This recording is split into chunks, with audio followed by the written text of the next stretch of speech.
gentlemen. It's very good to see you all here. I'm John Browne, and I'm chairman of the board of the Crick Institute, and it's a great privilege to be that, and it's an even greater privilege to welcome you all here this evening as your host for creating the future on the brink of revolution. So I'm delighted this year to be able to welcome some of you back into the building physically. It's always a great treat to see people in 3 dimensions, but equally it's great to have people on online digitally, and they'll be participating and hopefully asking questions later. So since our last meeting a year ago, the Cricks continued to act with speed and agility in response to the pandemic, enabling us rapidly to use our resources and expertise to address the COVID-19 crisis. By pivoting their research to address urgent questions, our researchers have added to the scientific understanding of the pathogen and contributed to the search for effective diagnosis, treatment, and clinical management. The pandemic has had a galvanizing effect on the Institute in other ways.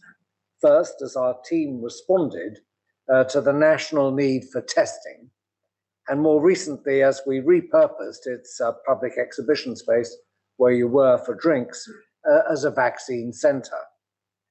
The willingness of the team here to step forward in their hundreds and volunteer for these activities is, I believe, a great testament to the public-minded spirit of the place. I was very, very proud to see the organization draw on its strengths and adaptability and demonstrate that as well as being a national and a global asset, we actually are an active member of the community. And that, I think, is a really important plank on which to stand. The Crick is actually now entering its 5th year since its official opening. And so we now have a new logo with number 5 on it. So there are lots of 5s, incidentally, 5 years, 5 objectives, lots of 5s. But many of you were part of the campaign to build this extraordinary place. And I'd like again to thank the campaign board, expertly chaired by Charles Manby, for their leadership. Thank you to our supporters. Your generosity helped to enable the creation of this great space. But tonight, we have to look forward. We look forward to a brand new phase of the Crick and a new campaign. And I'm delighted to announce that with our partners, Cancer Research UK, we're launching a campaign to raise a minimum of £125 million for the Institute in the coming years. And that will support the next generation of scientific leaders and importantly build an endowment for the future. The world is changing faster than ever. We stand on the brink, as everyone has said, of a 4th industrial revolution, characterized by a fusion of technologies that are blurring the boundaries between the physical, digital, and biological spheres. Breakthroughs in disciplines range from artificial intelligence to biotechnology. These have the power to radically reshape society with implications for many different sectors. But what does it mean for the Crick? The Crick is committed to ambitious and innovative science, in particular through breaking down traditional disciplinary boundaries. We pride ourselves on being a place where the most exceptional researchers come to launch their careers, and the 3 researchers we'll introduce to you tonight are by no exception to this. We also would like this evening to be a conversation with you. So for all those watching online, please remember to ask your question through the Q&A box on your screen, and I'll put them to our panel during the Q&A. I will, of course, take live questions from the audience, I think I remember how to do that. But first, I have the enormous pleasure of introducing someone who genuinely needs no introduction. In 2012, Crick director and Nobel laureate Paul Nurse gave the annual Richard Dilmby lecture, where he spoke about the vision for the yet-to-be-built institute. So he said, and I rarely quote people who are still alive, but Paul is absolutely alive, "It will be a place without departments or restricting hierarchies, with scientists free to pursue their own creative ideas in a highly interactive and open building." If it sounds a bit like anarchy, he said, that's because it will be a bit like anarchy. It is often in mixed up and chaotic circumstances that the most creative work is done. So far, so good. Paul.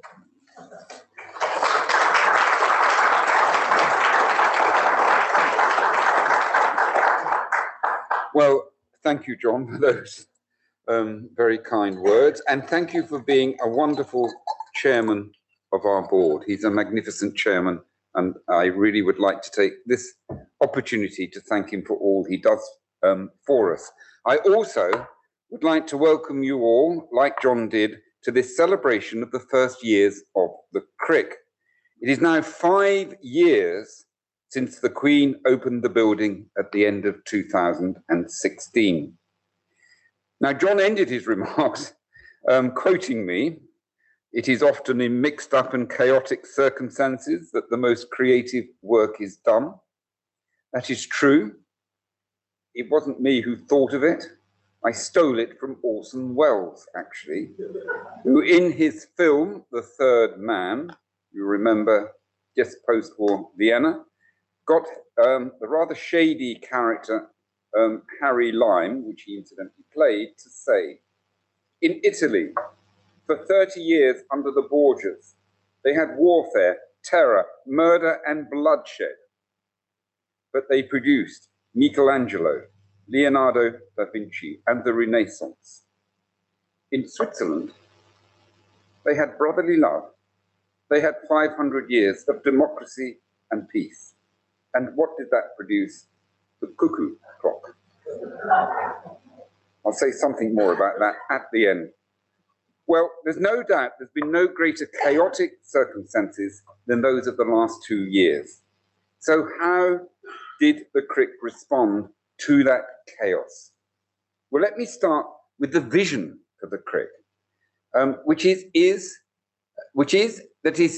a discovery institute, but a discovery institute wanting to discover new things about the world and life, in particular the life sciences, but one that embraces translation. That is the useful application of our discoveries. It is one that, as John just emphasized, needs to be interactive, efficient, agile, and creative. And all of this was really put to the test during this pandemic. In March 2020, clinician scientists and partners in local hospitals came to the Crick to flag up that they were seriously concerned about risks in hospitals. Testing capacity was pathetically low. The plans from government to deal with testing were ponderous, slow, and expensive. In addition, the NHS was advising that those without symptoms, those staff and patients without symptoms, did not need to be tested, despite the fact that probably around 50% were infected, probably because they didn't have the testing capability to do it. And this lack of testing was contributing to the spread of COVID-19. We saw it all in the beginning of the pandemic. Responding to this, within 3 weeks, the Crick established a testing pipeline. It's a testing pipeline which served our researchers and staff 10 local hospitals, 150 local care homes, the London Ambulance Service, and others. For a few weeks, it was providing 15% or more of the entire UK testing capacity, and it was put in place in a few weeks. If this had been rolled out, this model, they would have had 100,000 being tested within a month. and I'm afraid it wasn't taken up. A few months later, we partnered with University College London Hospital, and we added to our testing facility a vaccination centre in the Manby Gallery, where you have just been. Many of our staff volunteered to run that vaccination centre as they had done in the testing centre. They saw it as public service, I'd like to emphasise. Nobody got paid, they came and did it voluntarily. 500 or so volunteered to run the vaccination centre, included our clinical director, Nobel laureate Peter Ratcliffe, who was jabbing along with the rest. We ended up vaccinating both the Prime Minister and the leader of the opposition. We're clearly politically neutral in this institution. Our research scientists also, and John mentioned this, rapidly responded to investigate pressing questions about the virus, about how that spike protein that we've all read about binds to human cells, identifying biomarkers that would predict the severity of illness in patients suffering from COVID-19, looking at vaccine effectiveness against variants of the virus, work supported by Alan and Caroline Howard. But in addition to that research, in addition to supporting the local community, we also routinely tested all Crick staff. And that meant that the Institute was able to safely operate throughout the entire lockdown, almost at capacity. A couple of months we were not, but almost at capacity. Now, we learned a lot from this. We learned a lot from the experience of COVID. It showed us the critical importance of linking high quality biological and biomedical researchers with clinical carers, connecting those on the front line of discovery research to those on the front line of delivering clinical care. And this was all possible because of those things I mentioned, that the Crick is interactive, efficient, agile, and creative. And the COVID crisis has shown that that works, that discovery research has the power to transform society if it is used properly, if we have our eye on embracing translation for the public good. Now, in the last 5 years, we have been focusing on creating a world-class research institute, one that would be a magnet for scientific talent from across the world, one that would generate discoveries to better understand how life works, and that sometimes means working on model systems and ones that seem at first sight to be remote from disease, but are really important to inform our understanding of disease, and then to use that knowledge and use that capability to improve the management of healthcare and of human disease. So what have we achieved in the last 5 years? 2 of which, of course, were disrupted by us moving here from founding institute, which is a major task, and getting the building going, and also by COVID itself. Well, quite a good list. I'm just going to run through it. I mean, I know lists can be boring, but this is really quite an exciting list. We have recruited 32 early career group leaders from around the world, 14 countries. We've integrated 40 research groups from our partner universities, emphasizing those who are physical and clinical scientists to drive our interdisciplinary agenda. We have been recognized, or rather our faculty have been recognized by the award of major scientific prizes. That includes the 2019 Nobel Prize in Physiology or Medicine for Peter Ratcliffe, I've mentioned, an Albert Lasker Award and a Canadian Gairdner Award, both precursors prizes for the Nobel, 2 Louis Jeantet prizes, the largest biological prize, it's a Swiss prize in Europe, an EMBO, European Molecular Biology Organization gold medal. This is a really impressive list. I really have to tell you, it's very, very impressive. For a relatively small faculty, we only have 100 groups there, only 50 of them are senior, and look at the roster that they've produced.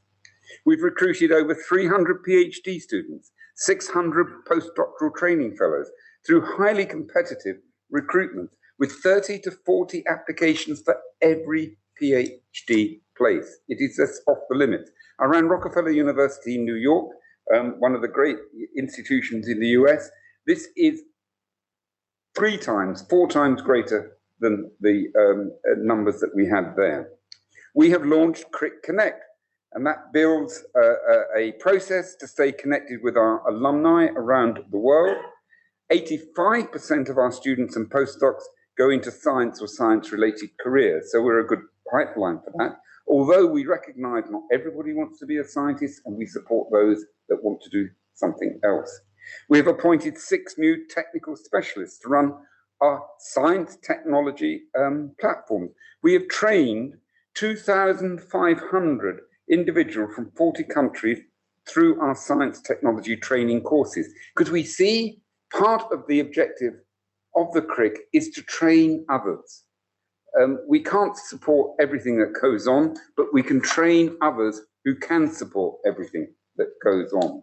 We've published over 2,000 papers, 8,000 database submissions during that time.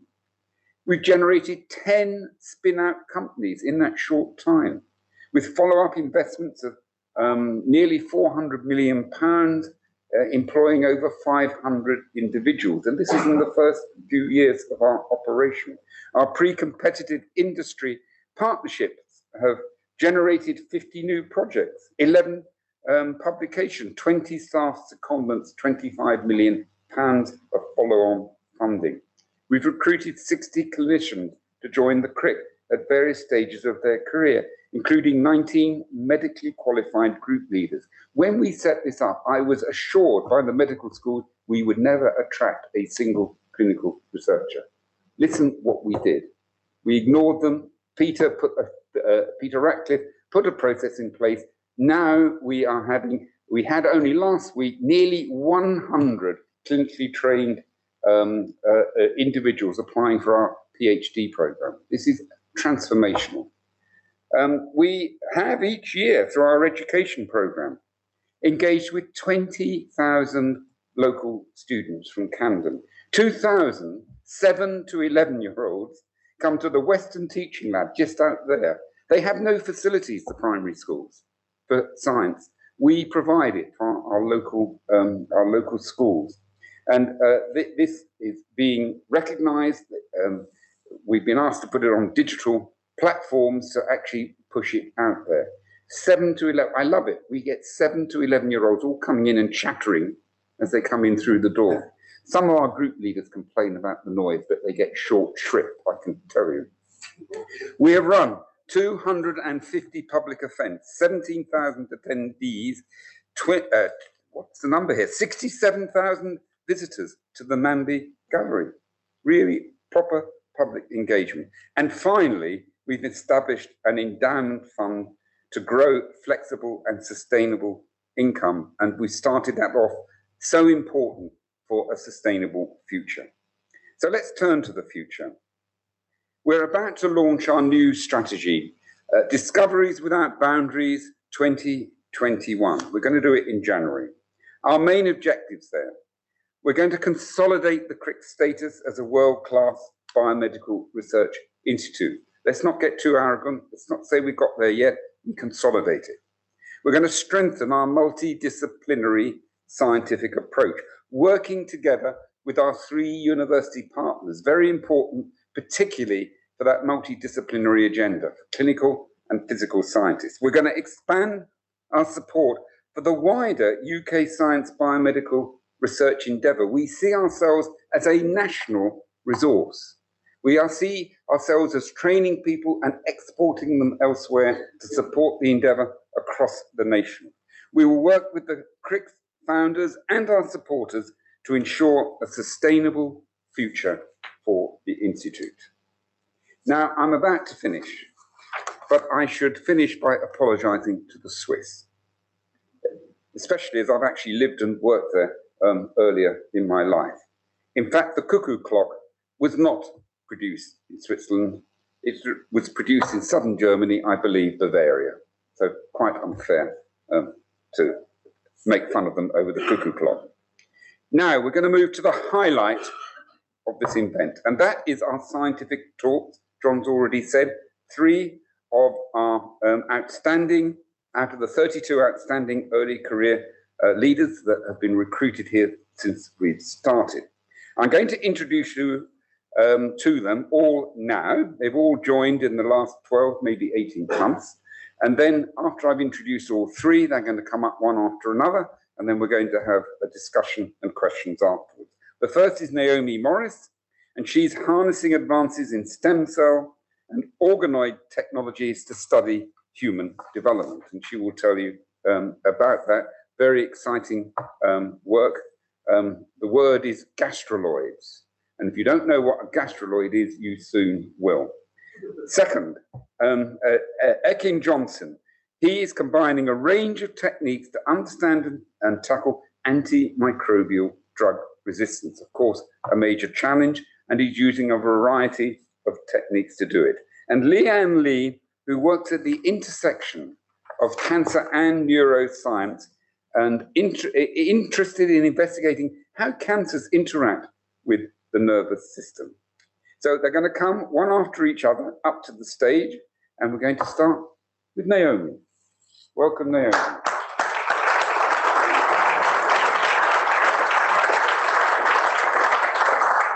Thank you very much.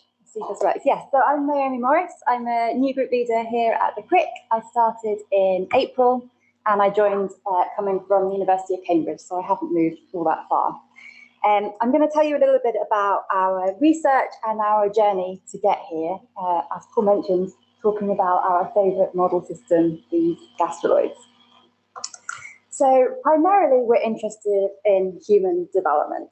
And so the process of growing a human fetus has been described as magical, right? It's this mystical kind of tapestry of knitting together a very complex and orchestrated choreography going from a single cell, the union of the sperm and the egg.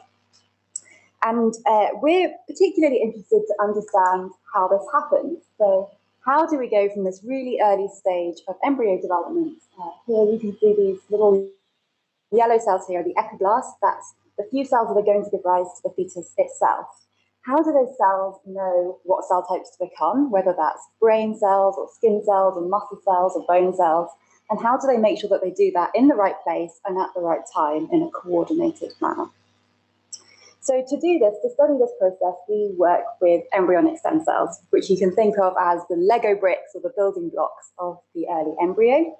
And traditionally, people work with these embryonic stem cells in flat plastic dishes, sitting side by side with one another, and you hit them with a cocktail of signaling factors, and you can watch them differentiate towards these different cell types. What we do is a little bit different. So instead of plating them on flat plastic dishes, we put them together in 3 dimensions. So these cells are sitting next to one another in 3D aggregates, which means that the cells can talk to one another in a way that they do very similar to the early embryo. So we can watch in 3D as these cells come together. We can see they'll come and find each other in these little dishes, and they'll form these 3-dimensional spherical aggregates. And then we can follow gene expression over time using these fluorescent reporters. So here, this is a gene that is expressed in the tail bud of the embryo, so the bottom part of the embryo. And you'll see that it becomes expressed in this spherical ball of cells only in one position. So you'll see that green marker here is only in one side. And that's entirely the cell's own doing. They've broken symmetry. We say that they've decided which ones are going to express the gene and which ones aren't. And that's completely spontaneous. And over time, if we let these little balls grow a little bit further, they'll actually start to change shape. So rather than being this kind of egg-shaped morphology, they start to elongate and undergo this process called axial elongation or extension. And so we call these structures gastroloids, as Paul said, because they mirror very closely and part of embryo development that's called gastrulation. So we started off with the mouse. These are mouse embryonic stem cells that I've just been showing you the movies of. And that's been really powerful because it lets us say, okay, we have this little model structure that we call gastroloid. How similar is it to the actual mouse embryo? Because obviously we have access to mouse embryos. And so we found, for example, that the expression of genes in space is incredibly similar between these little structures and the embryo, but also the timing of the genes, when they turn on and when they turn off, is also very similar in the structures to the embryo. And not only that, but more recently, we've been looking at ways of inducing morphology. So how do we get structures to appear in these little gastruloids? So here you can see this marker gene here, UNC4, marks the somites. You can see there's lovely stripes of the embryo in this marker gene, and we see the same thing in our gastruloids on the right-hand side. So we can start to see these stripes appearing in these structures. And so that's all very well and good. This is in the mouse, but when I started my own independent research career, I figured out that actually I think the real value of this system will be in the humans. And you might know already that actually in the UK, we're allowed to study human embryos from IVF that have been generously donated up until 14 days. And then at that point, there's a legal limit at which we have to stop the experiments. Now, on the other side of things, we have a bit of knowledge really about how the early human embryo develops from these collections that exist. There's a massive collection called the Carnegie collection in the US, or the Kyoto collection in Japan. And these are collections of human embryos that are kind of static snapshots, if you like, of the human embryo at different stages. However, there's very, very few samples before 4 weeks of development, partly because women don't know that they're pregnant until fairly far into that process. Which means there's kind of a black box, right? There's a gap between 2 weeks of development and 4 weeks of development where we don't know a huge amount about the early embryo. And so we kind of saw this as a problem and a challenge and thought, okay, can we actually develop the same sorts of structures, these gastruloids, but from a human embryonic stem cell starting point so that we can model this time point in development? So I'm cutting a really, really long story short, but obviously I wouldn't be saying it unless we had managed to do it. We spent a lot of time tinkering with the protocol and managed to adapt what we had got from the mouse cells into the human cells. And so we can now watch as these human cells start to aggregate together, form these little balls of cells, and start to undergo the spatial and temporal organization for gene expression. What was really surprising to us was that although we had very minimum input in terms of the protocol itself, these structures do recapitulate many of the processes of coordination that we think happen in the early human embryo, which means they're a really powerful tool to use as a model of what happens in normal embryo development, but also what happens when things go wrong. So we started the lab, as I said, in April 2021. And it was a tough year of little to no research before that, obviously with COVID and the circumstances. And already being here at the Crick has been a game changer for us. In the 7 months that I've been here, we've grown to be a team of 6 world-class researchers, including a postdoc, PhD students, and a visiting undergrad researcher. So the Crick has been really a fantastic place for us as a research group because it gives us the space and the time and the personnel to really be bold in how we tackle some of these research questions. As a new group leader particularly, the core funding has been really important because it lets us focus on exciting new research questions without having to faff around with writing grants. And I have really the time to train my students and support my colleagues and the independence to think outside of the box to create something really spectacular. The environment of collaboration and support from senior group leaders such as Paul, and also from the cohort of new starters who you'll hear from later, has been really invaluable because it's allowed us to share advice and to offer feedback as we go along. So, looking to the future, we're hoping to develop more sophisticated models of early development in vitro that will enable us to focus on 2 areas. Firstly, using these models as a means to explore some of the fundamental principles of developmental biology, how the human embryo is different from the mouse embryo, for example, how the cells know where they are in the embryo and how they talk to one another to coordinate themselves in space and in time. And secondly, we really want to build on the strong network of clinical researchers here and in the wider London area, at the partner hospitals and at universities and with clinical research fellows, to try and push the models towards understanding congenital abnormalities, sometimes called birth defects.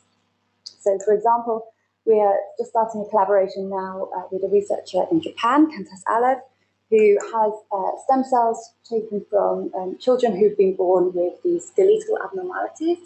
And so the vertebrae, as you can see here, are, instead of being kind of nice blocks stacked on top of one another, they have this Pebble Beach phenotype, it's called, where you have much smaller bones that are kind of misaligned. And this is quite a devastating condition, really. It affects the ribs and it affects the breathing of these children. And really, we don't completely understand what's happened, what's gone wrong in these congenital abnormalities. And so with this researcher in Japan, we now have stem cells taken from these patients, but also taken from healthy donor controls. And so we can make our little structures, these gastroloids, from those two stem cells and figure out what's different in those two conditions. What is it that's actually going wrong in that situation? Another brief example is that we recently partnered with Roche, the pharmaceutical company, to test whether these little structures could be used as an assay for teratogens. So we used a very small panel of compounds of known teratogens, but one of the ones I just wanted to highlight today is that of thalidomide, which I'm sure most people have heard of. It obviously caused really devastating birth defects in children in the UK in particular. And the reason it wasn't picked up and the reason it was allowed kind of out into the world and to be used in patients was because it wasn't picked up in mice. So thalidomide doesn't have any effect on mouse development, but it does have an effect on human development. So when we partnered with Roche, we decided to put this chemical, amongst others, on our gastroloid structures, both mouse and human. And I won't go through all the data, but we basically saw no effect in the mouse gastroloids, and we did see effect in the human gastroloids, which is really exciting because it means, you know, it's early days still, but it could be used as a potential assay for these sorts of drug screening tests. So it's just the start of our story as a lab, but I'm really excited about the possibilities of what we can achieve together as we start our journey towards understanding the very beginning of life. And now I will pass on to Eachan. Thank you.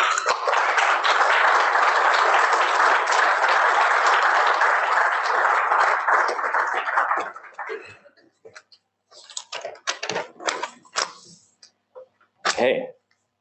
Hi, everyone. I'm Eachan Johnson. I'm a group leader at the Systems Chemical Biology of Infection and Resistance Lab here at the Crick. So I wanted to start my lab here at the Crick because for a long time I've been both fascinated and terrified by the ability of pathogenic bacteria to consistently evolve resistance to antibiotic drugs. And so I often wondered to myself, how is it that these literally brainless single-celled organisms can consistently outwit the best of society's pharmacological technology? So to be able to answer this question, I trained in chemistry at Oxford at first, and then I moved to Boston to train again in microbial genetics. And then in January, I started my lab here at the Francis Crick Institute. So my lab focuses on tuberculosis, which is caused by the pathogenic bacterium Mycobacterium tuberculosis. It's a priority for my lab because it kills 1.5 million people a year. And up until the COVID-19 pandemic, it was the most prolific infectious killer in the world. TB is caused by a bacterium, which means that we usually treat it with antibiotics. But we have a problem. Discovery of antibiotics is very slow. And in comparison, bacteria can evolve resistance much, much faster. So essentially, our bucket of life-saving clinical tools is extremely leaky, and it's becoming depleted. So if we want to refill the buckets, we need to both increase the rate of discovery of new antibiotics, but also plug the leak, that is, try and prevent resistance from occurring. And now, believe it or not, the current state of the art is to literally screen millions of compounds at random in the hope of finding one that will kill bacteria. This is obviously a very low yield approach, and it doesn't really address the fundamental problem of evolution of resistance. So in my lab, in contrast, what we're trying to do is take a step back and ask the question, what would it look like if we were to try and design new antibiotic drugs that focus on being anti-resistant antibiotic drugs? And also, how can we build the fundamental base of knowledge in order to be able to design them? So it's important to understand that bacteria have been engaged in chemical warfare with each other for millions of years. So they're playing some very, very old games in order to be able to survive antibiotics. So like a game of whack-a-mole, if a particular antibiotic works by inhibiting some essential cellular function, they can increase other cellular functions in order to compensate. They also hedge their bets. So in a population of bacteria, they can manifest multiple cellular states, kind of like placing bets in roulette. So that they increase the chance that at least one cell or one cell state will survive antibiotic treatment and go on to reestablish an infection. So in my lab, we're trying to understand the mechanisms behind the games that these bacteria play. And we're trying also to understand the other side of the equation. It's not only enough to understand the fundamental biology, we also want to understand the design principles behind designing antibiotics so that we can design completely new ones which interfere with the ways that bacteria adapt to chemical stress. So I often think about it that bacteria have been playing these games for millions of years, and we've shown up quite late, even though we think of antibiotics as being a 20th century invention.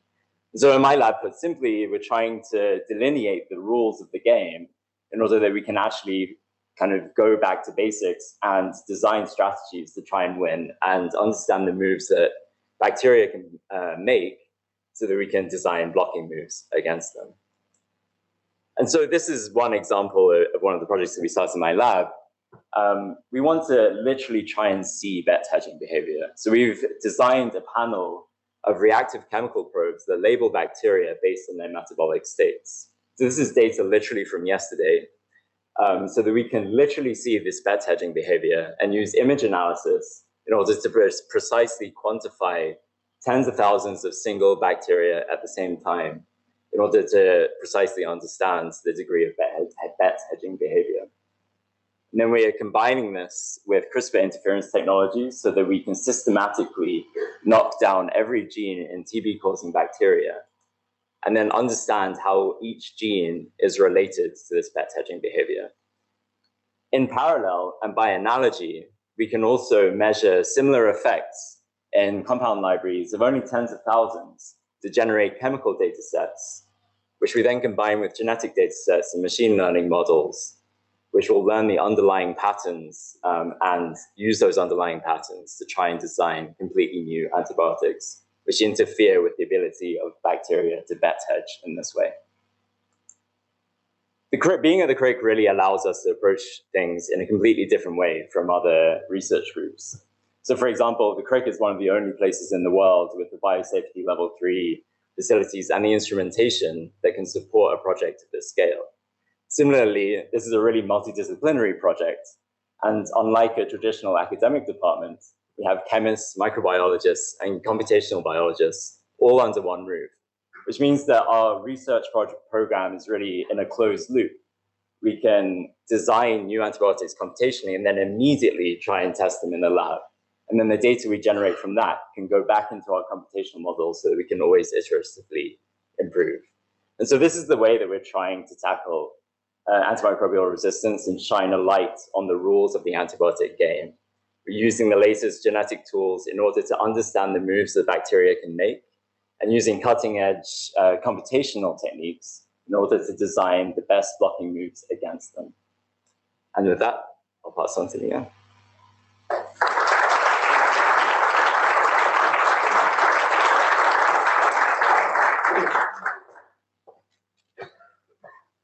Hi, good evening, everyone. My name is Leanne Lee. I established my group here at the Crick a year ago.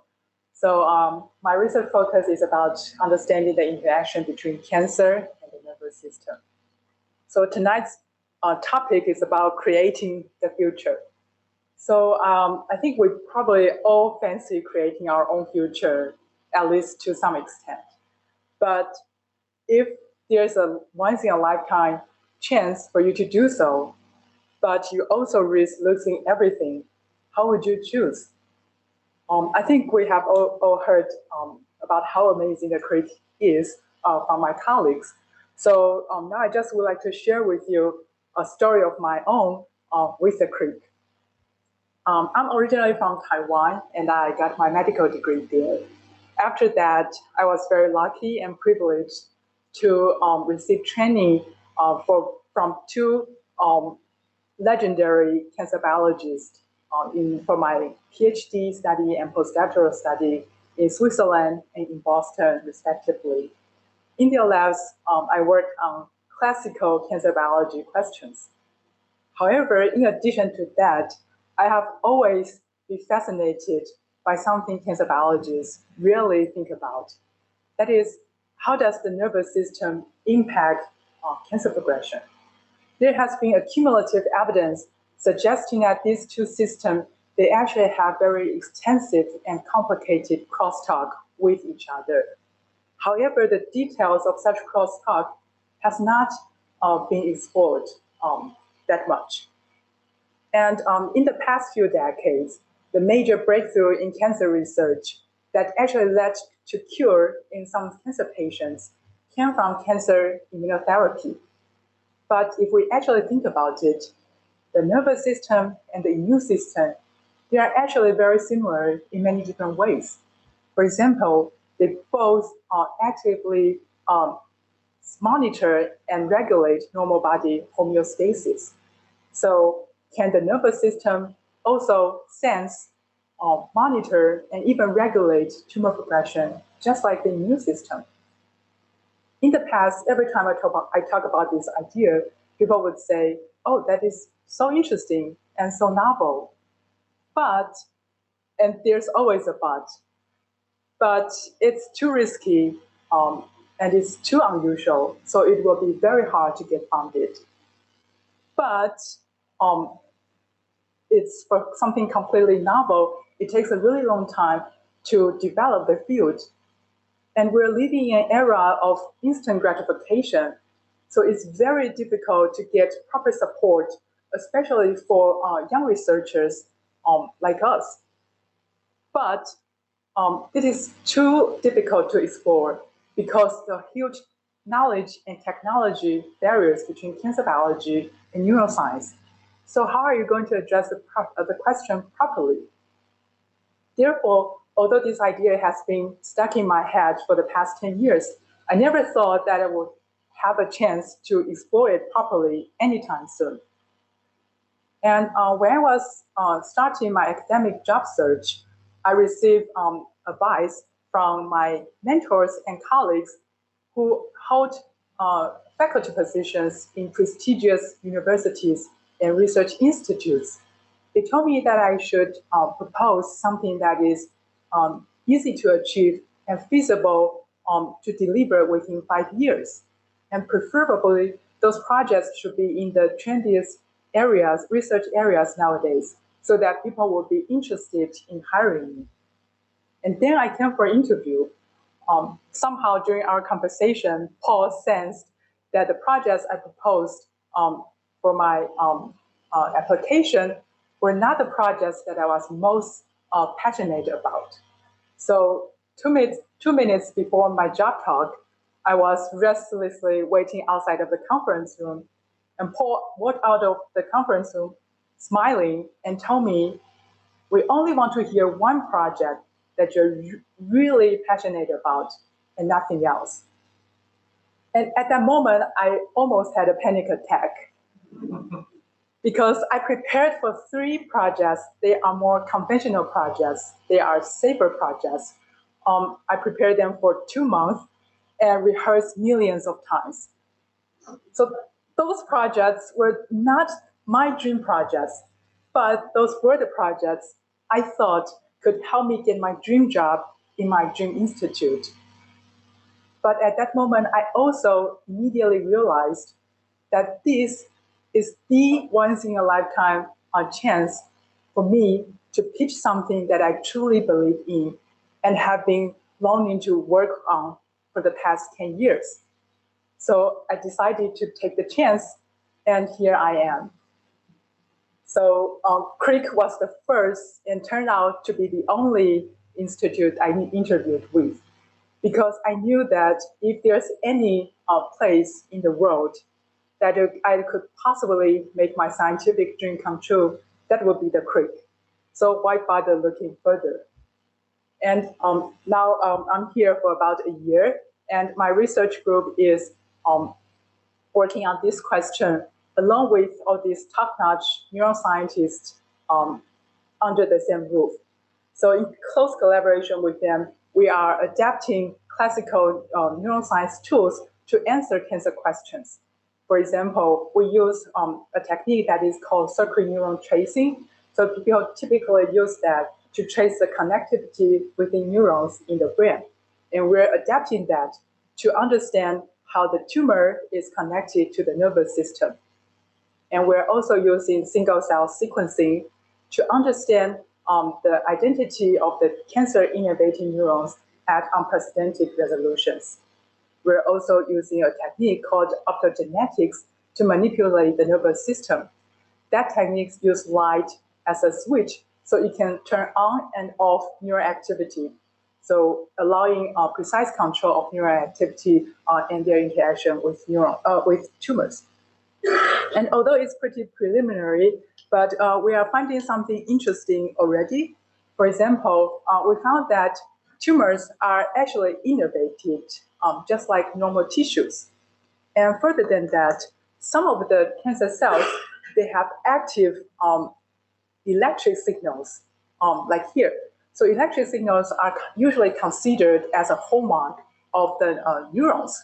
So having these active electric signals in cancer cells actually suggests that these two systems, they can potentially communicate using exactly the same language.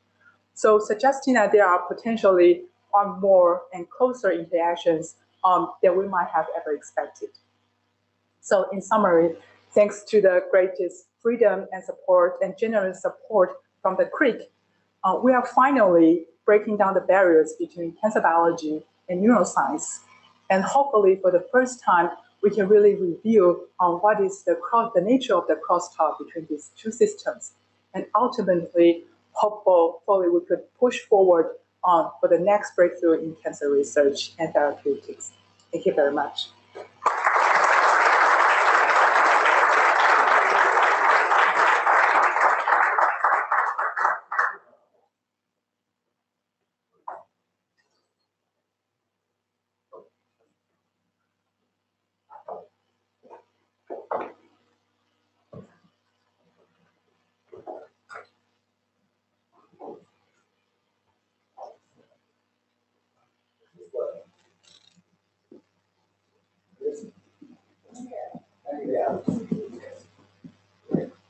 Good. So first of all, thank you very much. So now's the time for questions. I've got some from Leanne, I think, from Zoom. But I think first of all is for someone who would like to.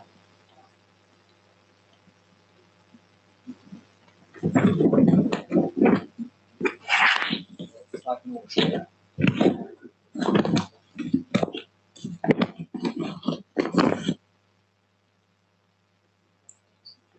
Can you hear me? Yes. Okay. Hello, I'm Richard Ross, and I'm from Rose Trees. And we're a private charity which does on a very, very small scale what you're doing at the Crick. We're looking for, we're venture philanthropists, so we're looking for people who've got the very best ideas and how to move them forward. And it's a very uncertain path because if you knew what was going to happen, it wouldn't be a problem. So when we look at COVID and the speed at which a vaccine was developed, it was amazingly quick. Normally it would take many, many years, and it happened quickly. Do you think it's possible to do whatever was done to speed up that process and apply it in research now so that we can move at that same sort of speed in other areas, or is it just a one-off? Probably me. Can we move faster? Is that the question? Learning from COVID. I think if you have the knowledge base, then the answer is yes, because you can move fast if you have the will and you have the money.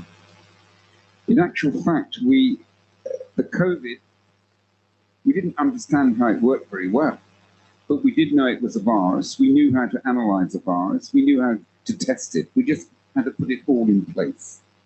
But the sorts of problems you're hearing about here are not in that position.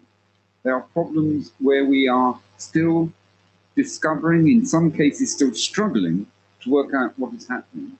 And I don't think that that can go faster than hiring the highest quality people and giving them tools to get on with the job. So what I think I'm saying is what you saw with COVID was the application in a very effective way of knowledge that we had in place with the will and the money to do it. It's rather like going to the moon. You know, the physics of going to the moon is Newtonian physics of 300 years ago, a big rocket and lots of money. Understanding how life works is more complicated. We understand some part of it, but the problems you've been hearing about today are probably difficult to do quickly. However, a place like this can do it quicker than elsewhere, which is my final remark.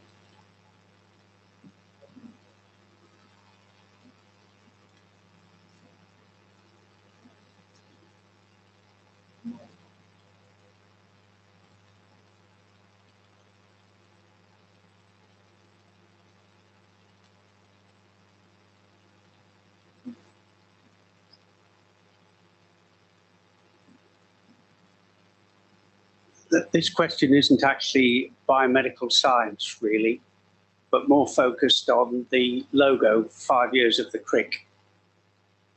5 years ago, I didn't know about the Crick. Recently, I had an opportunity to meet large numbers of clinicians at the coalface, and I undertook an experiment. Well, and a little bit of marketing, in that I decided at every opportunity I would mention the Crick to everybody I met. I was a little disappointed to find the Crick is still a little bit of an unknown secret. And if we think that the clinician is ultimately your end customer, or perhaps the clinician of 10 or 15 years' time is your end customer, would it be a good plan to try and market to those people at the coalface who don't seem to have heard of you very much?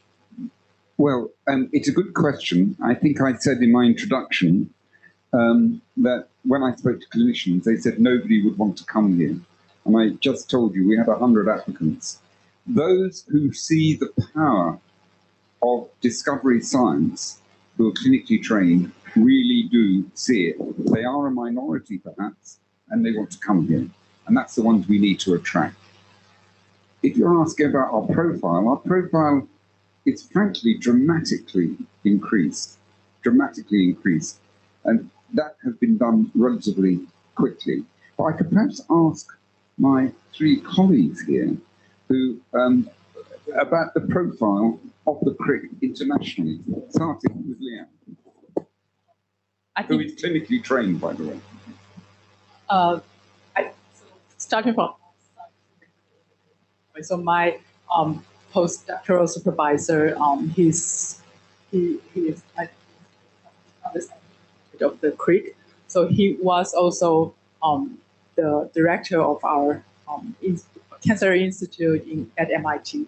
So, and he came to the Crick for the scientific board meeting, and he went back and told us if there's, I probably shouldn't quote him here, but he said that if there's any place that if you to go to Europe to do research, there's nowhere else you would want to go except for the Crick, because he would definitely, this is the place, and he told us it's so amazing.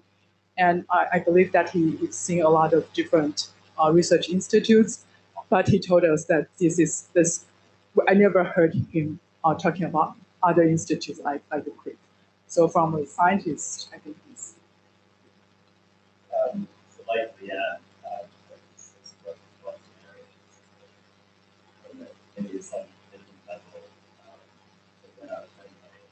colleagues of the same career stage as me who are all working in Harvard Medical School and MIT that I was going to take up a job at the Crick. They're all losing their minds with jealousy. So I would say that the Crick's profile is pretty high internationally. Yeah, I don't have a huge amount to say. I'm not a clinician myself, but I would say that it's that bringing together of basic researchers and clinicians has been amazing from my point of view. Obviously, our research pushes up against some biomedical questions, and it's always been a challenge for us to engage with clinicians and actually have a meaningful collaboration. And here already, I mean, I've only been here 7 months, but we've already set up a collaboration. We're actually recruiting one of the clinical PhDs that Paul's just been talking about. So, and that was a conversation that we had because we were both working in tissue culture at the same time, and we got chatting. So I think having people who work who are clinicians and also researchers in the same building will only get that word out. It's been powerful.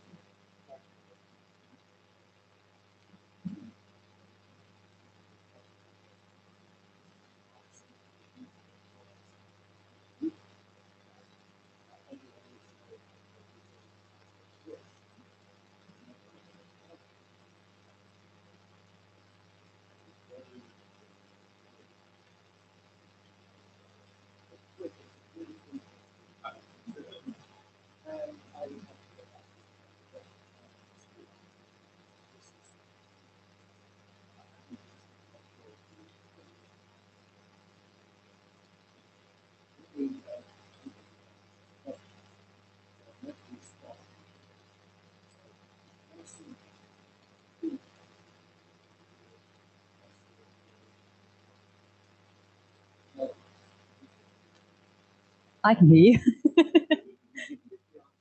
Yeah, so the question was, how similar are the gastroids to the embryos? So yeah, in a lot of ways they are similar because they have the same sort of gene expression in space and in time, but in a lot of other ways they're very different. I mean, they're abstract models, if you like, and they're minimal models that we can use to study some of the features of embryo development, but not all. So for example, they don't have any anterior neural structures, they've got no brain cell types, and they have none of the extra embryonic tissues that are necessary for implantation. So they're not complete embryos by any stretch of the imagination, but they are models that let us investigate, if you like, some of the complexity and some of the coordination of embryo development. And even for you, Professor Simpleblood, who says we use lots of different techniques.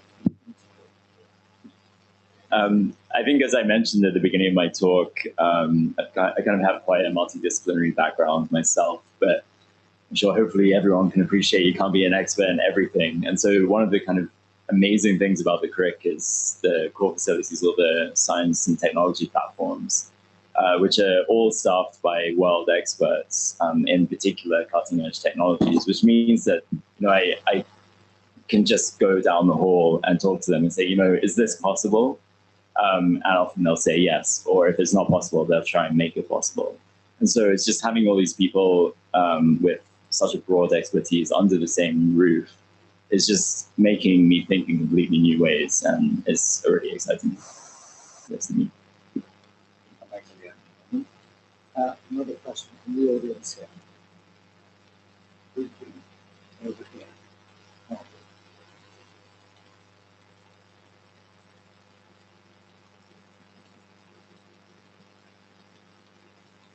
Thank you. All three were great talks, so thank you all. But I'm going to focus my questions to Leanne.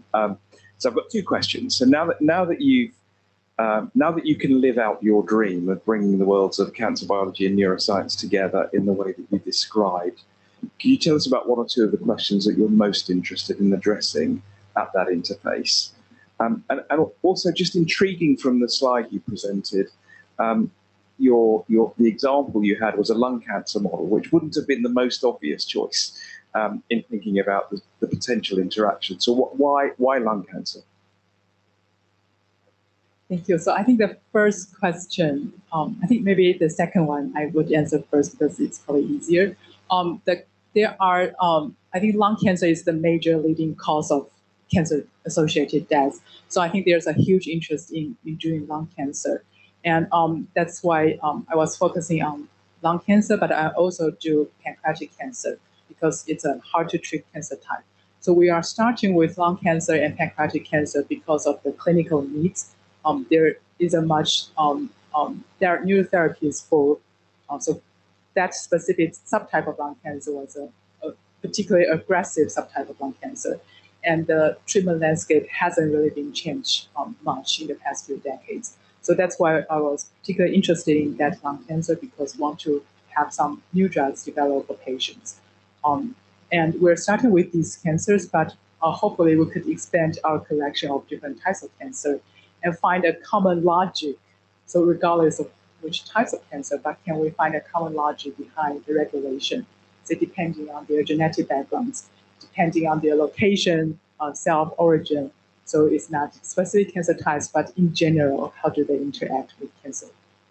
Also, and the first question, the most interesting thing that we're working on. So there's this crazy hypothesis that it has never been tested. So we want to employ this neural circuit tracing thing that people use in the neurobiology field, but it has never been applied to. So people have been taking tumors and see that there are neurons. So that's it. But what we want to do in the future is to use that technique so we can know where those neurons are coming from, and where do they go to.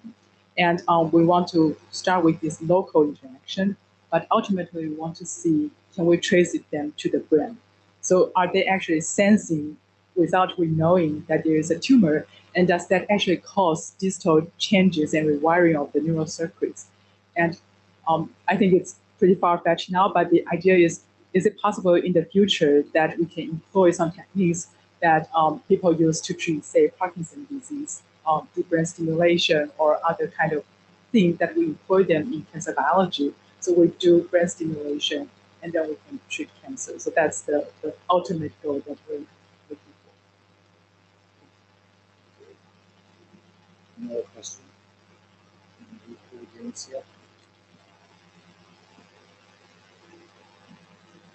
Yes. Another question for Leanne. There has also been talk of repurposed drugs in cancer treatments. Are you looking at neurological drugs that could be repurposed for cancer research for this in this specific study that you're doing? I think that's definitely something that people are interested in doing. And for example, so those beta blockers that used to has been proved to be effective in some cancer treatments. But for now, it's not our major purpose because we worry that it's because those drugs, they have more pan neuronal effect. So we want to find specific targets that are specific signals that regulate tumor progression so that we can eliminate the side effect of these targeting the whole nervous system.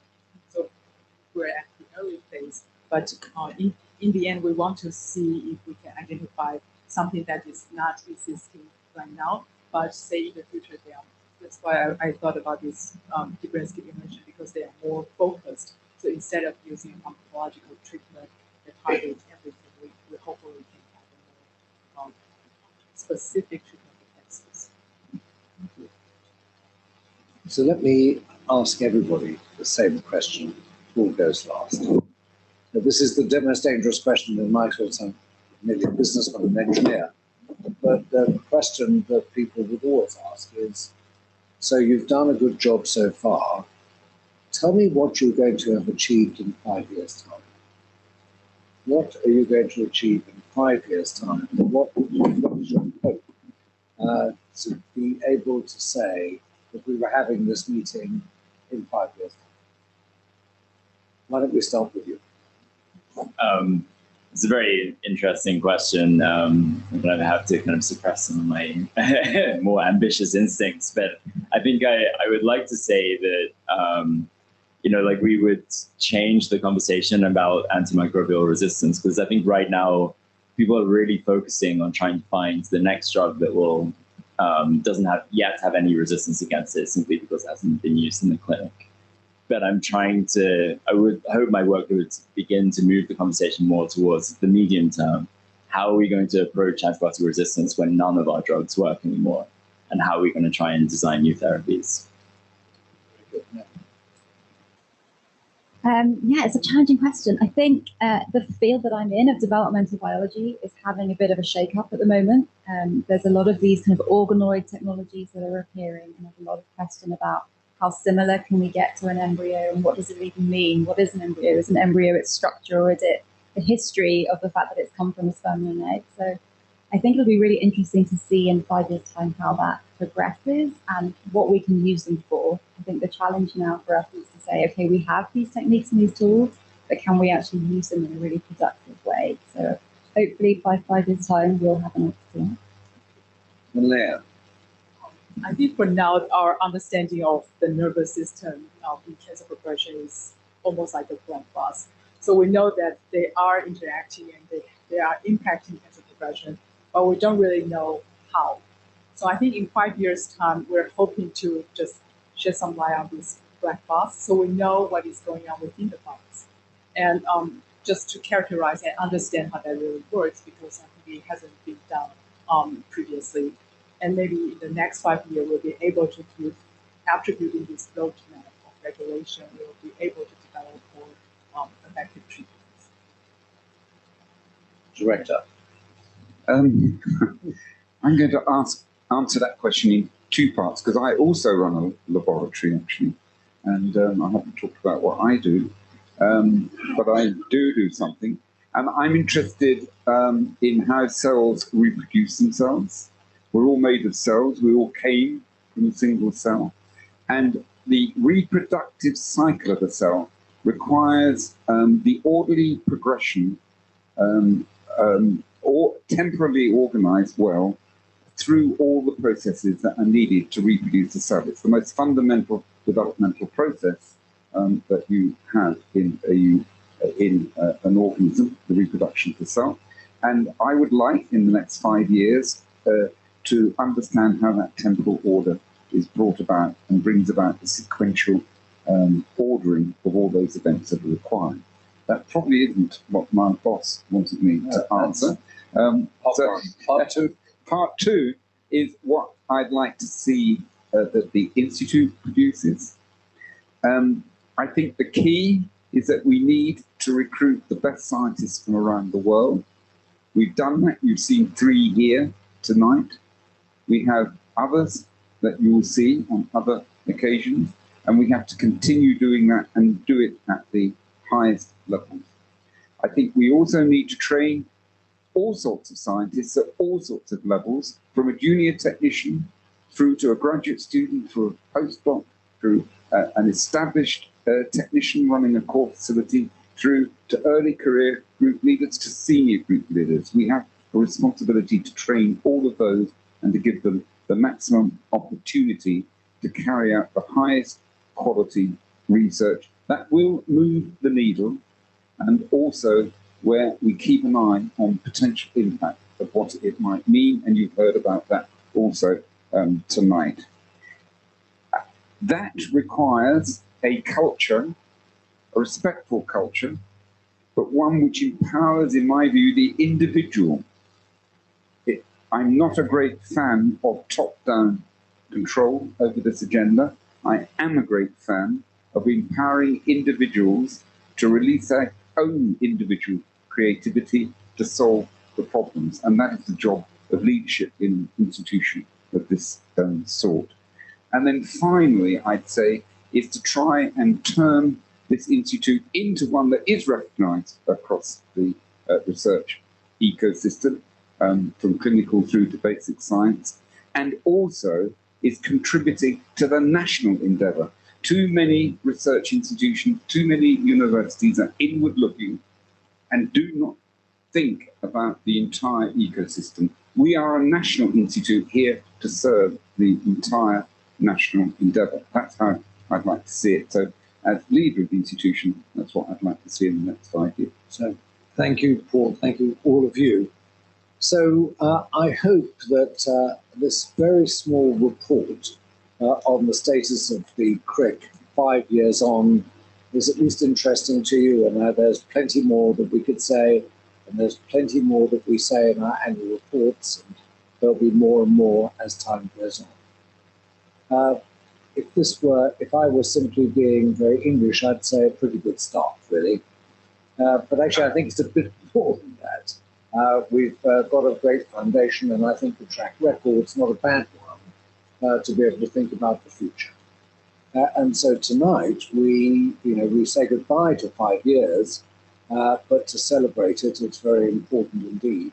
And to build on all those achievements and more, as you can hear from colleagues on the stage here. So we really want to do that. We need to build for the next 5 years, the next 10 years, I hope for the next 50. There'll be amazing things happening.